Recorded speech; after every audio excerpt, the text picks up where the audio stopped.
നിങ്ങൾ കഥ കേൾക്കാൻ ഇഷ്ടമുള്ള ഒരാളാണോ? അങ്ങനെയാണെങ്കിൽ നിങ്ങൾ ഈ വീഡിയോ സ്കിപ്പ് ചെയ്യാതെ മുഴുവൻ കേൾക്കണം. ഒരുപക്ഷെ ഞാൻ പറയുന്ന ഈ കഥയിലെ കഥാപാത്രങ്ങൾ നിങ്ങൾക്കും എപ്പോഴെങ്കിലും ഒക്കെ റിലേറ്റബിൾ ആയി തോന്നിയിട്ടുള്ളവരായിരിക്കാം. അപ്പോൾ ഞാൻ ഡിസ്ക്ലെയിമർ തന്നിട്ടുണ്ട്. ആൻഡ് ബിഫോർ ദാറ്റ്, വസ്ത്രബു എന്താണെന്ന് അറിയില്ലെങ്കിൽ നിങ്ങൾ ജസ്റ്റ് നമ്മുടെ പ്രൊഫൈൽ ഒന്ന് വിസിറ്റ് ചെയ്ത് നോക്കുക. ഇതൊരു ക്ലോത്തിങ് സ്റ്റോർ ആണേ. എനിവേ, ഞങ്ങളെ അറിയുന്നവരായാലും അറിയാത്തവരായാലും നിങ്ങൾക്ക് കുറച്ച് നേരത്തേക്കിന് നമ്മുടെ ഈ ഒരു വസ്ത്രബുവിന് ഒരു ഫിലിമായിട്ട് കൺസിഡർ ചെയ്യാവുന്നതാണ്. ആൻഡ് ഇതിൽ ഞാൻ പറയാൻ പോകുന്ന ഓരോ വ്യക്തികളും എൻ്റെ സിനിമയിലെ സപ്പോർട്ടിംഗ് ആക്ടേഴ്സുമാണ്. അപ്പോൾ ഞങ്ങളുടെ ഈ ലിസ്റ്റിലെ ഫസ്റ്റ് സപ്പോർട്ടിംഗ് ആക്ടർ ആയിട്ടുള്ള ചാൻസ് ലഭിച്ചിരിക്കുന്നത് ഞങ്ങളുടെ ആദ്യ കസ്റ്റമർക്കാണ്. ആൻഡ് ഈ ഒരു കസ്റ്റമറിനെ പറ്റി പറയുകയാണെങ്കിൽ ഞാൻ ഈ കസ്റ്റമറിനെ ഒരുപാട് നാളായിട്ട് അറിയുന്നതാണ്. ദാറ്റ് മീൻസ് ഒരു 2019 ഓൺവേർഡ്സ് എനിക്കറിയാം.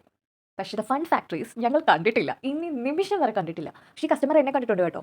ഞാൻ കോളേജിൽ നിന്ന് ഒരു എക്സാം കഴിഞ്ഞ് പോകുന്ന സമയത്ത് ഞാൻ ബസ്സിൽ കിടന്ന് നല്ല അടിപൊളിയായിട്ട് ഉറങ്ങായിരുന്നു. ആ ഉറക്കത്തിൽ എന്നെ കസ്റ്റമർ കണ്ടിട്ടുണ്ട്. പക്ഷേ ഞാൻ എപ്പോഴും കണ്ടിട്ടില്ല, കാരണം ഞാൻ ഉറങ്ങല്ലേ. ആ ഒരു ഇയർ എന്ന് പറയുന്നത് ഞാൻ എൻ്റെ +2 കഴിഞ്ഞിരിക്കുന്ന സമയമാണ്. അതൊരു സമ്മർ വെക്കേഷനും ആയിരുന്നു. ആൻഡ് ആ ഒരു സമയത്താണ് ഞാൻ തന്നെ എഫേർട്ടൊക്കെ എടുത്ത് എനിക്കൊരു FB അക്കൗണ്ടൊക്കെ സ്റ്റാർട്ട് ചെയ്യുന്നത്. ആൻഡ് എനിക്കതിൽ ആദ്യമേ ഒക്കെ വന്നിട്ടുള്ള ഫ്രണ്ട് റിക്വസ്റ്റിലും അതുപോലെ തന്നെ മെസ്സേജ് റിക്വസ്റ്റിലും ഒന്ന് ഈ ഒരു കസ്റ്റമറിൻ്റെതായിരുന്നു. ഒരു 10 അലമ്പ് റിക്വസ്റ്റുകൾ ഉണ്ടെങ്കിൽ അതിൽ വളരെ ജെന്യുവനായിട്ടുണ്ടായിരുന്ന ഒരു മെസ്സേജ് റിക്വസ്റ്റ് ആയിരുന്നു ഈ കസ്റ്റമറിൻ്റേത്. ശരിക്കും ഒരു ബ്രദർലി അഫെക്ഷൻ എന്നുള്ളൊരു സംഭവമില്ലേ, അത് ശരിക്കും എനിക്ക് വൈബ് കിട്ടിയത് ഈ ആളിൽ നിന്നാണ്. പല സമയത്തും എനിക്ക് തോന്നിയിട്ടുണ്ട്, എനിക്ക് സ്വന്തമായി ഒരു ബ്രദർ ഉണ്ടെങ്കിൽ എങ്ങനെയായിരിക്കും ആ ഒരു വൈബ് കിട്ടുക. സെയിം തിങ് എനിക്കിവിടെ ഏട്ടനിൽ നിന്ന് കിട്ടിയിട്ടുണ്ട്. ആൻഡ് എൻ്റെ ഫസ്റ്റ് കസ്റ്റമർ ആണെന്ന് ഞാൻ അറിയാണ്ടൊന്ന് പറഞ്ഞു പോയി. അപ്പോൾ ആൾക്ക് ഭയങ്കര ടെൻഷൻ. എന്നിട്ട് എന്നോട് വന്നിട്ട് പറഞ്ഞു, ഇല്ല വേറെ ആരെങ്കിലും ആദ്യമേ പർച്ചേസ് ചെയ്തിട്ട് ഞാൻ പിന്നെ ചെയ്യാം. മീൻസ് ഫസ്റ്റ് വണ്ണൊക്കെ ആകുമ്പം അതിൻ്റെ ഒരു ടെൻഷൻ നമുക്കുണ്ടാവില്ല. നമ്മൾ കൊണ്ട് വെച്ച കൊടുത്തിട്ട് അവർക്ക് ഗതി പിടിച്ചില്ലെങ്കിലോ എന്നാണെന്ന് തോന്നുന്നു എന്ന് ചിന്തിച്ചിട്ടുണ്ടായിരുന്നത്. അന്ന് ഞാൻ ഏട്ടനോട് പറഞ്ഞ അതേ മറുപടി തന്നെയാണ് എനിക്ക് ഇന്നും ഏട്ടനോട് പറയാനുള്ളത്. അങ്ങനെ ഒരാൾ ആദ്യമേ തരുന്ന കൈനീട്ടം അത് നോക്കി നമ്മൾ വിലയിരുത്തണം, നമ്മുടെ മുന്നോട്ടുള്ള ഭാവി അതാണ് തീരുമാനിക്കുന്നത്, ഇങ്ങനെയുള്ള അന്ധവിശ്വാസങ്ങളൊന്നും എനിക്കില്ല. ഞാൻ ആ സമയത്ത് അത് ചെയ്ത് നമ്മളെ സപ്പോർട്ട് ചെയ്യാൻ കാണിച്ച ആ ഒരു വ്യക്തിയുടെ മനസ്സിനെയാണ് ഞാൻ അവിടെ വാല്യൂ ചെയ്യുന്നത്.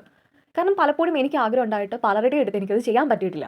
So good luck and bad luck എന്നുള്ളൊരു തിങ്സ് നമുക്ക് വേറെ ആരും കൊണ്ട് തരുന്നതാണെന്ന് അങ്ങനെ ഒരു തോട്ടൊന്നും എനിക്കില്ല. ഞങ്ങൾ രണ്ടു പേർക്കും ഇല്ല.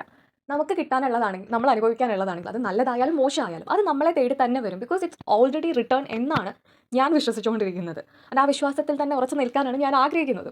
ആൻഡ് നമ്മളെ ആ സപ്പോർട്ട് ചെയ്ത എൻ്റെ ഫസ്റ്റ് കസ്റ്റമറിനോടാണ്, ഞാൻ എൻ്റെ ബ്രദറായി കൺസിഡർ ചെയ്യുന്ന ആ ഒരു വ്യക്തിയോടാണ് എന്തായാലും ആ കാണിച്ച മനസ്സിന്, ഞങ്ങളിൽ അർപ്പിച്ച വിശ്വാസത്തിന് ഒരുപാട് ഒരുപാട് ഒരുപാട് നന്ദി എന്നല്ല, ഒരുപാട് ഒരുപാട് ഒരുപാട് സ്നേഹം. അതാണ് എനിക്ക് പറയാനുള്ളത്.